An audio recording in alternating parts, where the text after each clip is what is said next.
UPI లైట్కి సంబంధించి reserve bank of India కీలక ప్రకటన చేసింది. గూగుల్ పే, ఫోన్పే, పేటీఎం వంటి యూపీఐ యాప్స్ వినియోగిస్తున్న వారికి శుభవార్త అందించింది. యూపీఐ లైట్ వ్యాలెట్ వినియోగాన్ని ప్రోత్సహించే దిశగా రిజర్వ్ బ్యాంక్ మరిన్ని చర్యలు తీసుకుంటుంది. యూపీఐ లైట్ వ్యాలెట్ పరిమితిని 5,000 రూపాయలకు పెంచుతున్నట్లు ప్రకటించింది. ఈ నిర్ణయం తక్షణమే అమల్లోకి వస్తుందని ప్రకటించింది. ప్రస్తుతం యూపీఐ లైట్ వ్యాలెట్ లిమిట్ 2,000 రూపాయలుగా ఉంది. దానిని ఇప్పుడు ఒక్కసారిగా 5,000 రూపాయలకు పెంచింది. ఒక్కో లావాదేవీ పరిమితిని 1,000 రూపాయలకు పెంచింది.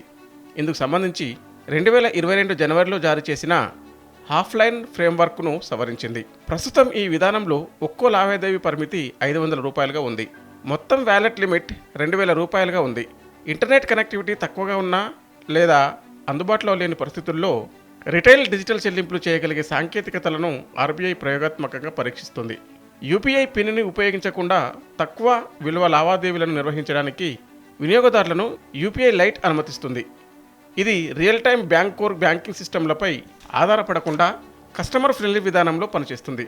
దీని ద్వారా వ్యక్తి నుండి వ్యక్తికి, వ్యాపారులకు ఆఫ్లైన్ చెల్లింపులు చేయవచ్చు.